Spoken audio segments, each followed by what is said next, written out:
Hi, I'm Jaqueline P'ng and you're watching the HTV Evening Highlights.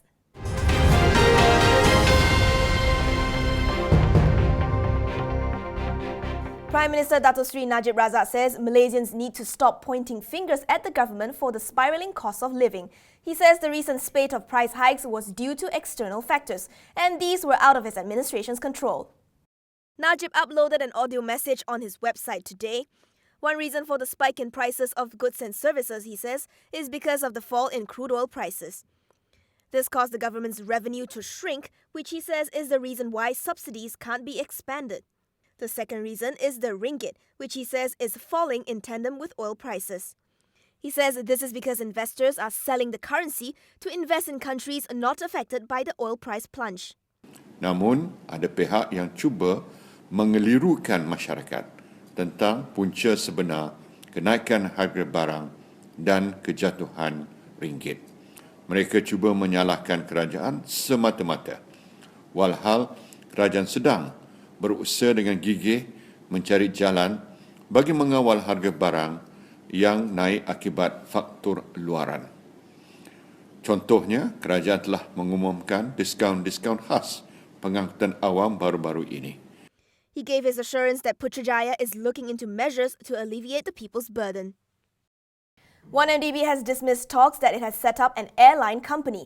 The rumours started circulating online following a fake Wikipedia entry about the operations of a so-called 1MDB Airlines Berhad. The troubled state fund says the wiki page and information that was being shared across social media networks was fake.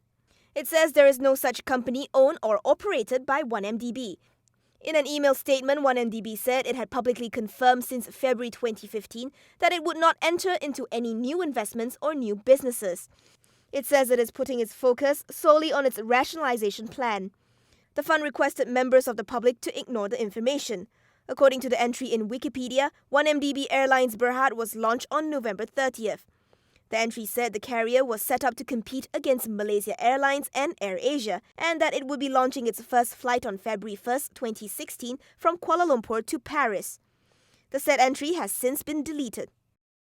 The PAC resumed its grilling of 1MDB President Arul Kandasamy today, but the press were barred from the session. Committee Chief Dato' Hassan Arifin also dodged the media, but we managed to get PAC member and MP for Selayang, William Leong, to tell us what happened behind those closed doors. Kita baru habis dengan Arul. Pada hari ini Arul telah membentangkan plan rasionalisasi tentang bagaimana 1MDB akan melupuskan aset dan untuk membayarkan hutang-hutang yang ada. Tetapi kita sebagai PAC mengikut term of reference kita hendak memberikan tumpuan kepada governance, iaitu bagaimana masalah ini timbul. Kerana Arul adalah datang pada tahun ini saja. When asked about the matter of the press being barred not just from PAC's proceedings but from Parliament itself, Leong says it has been brought up to the chairman. The tradition and practice have been for the chairman to brief the press because they are matters of public interest.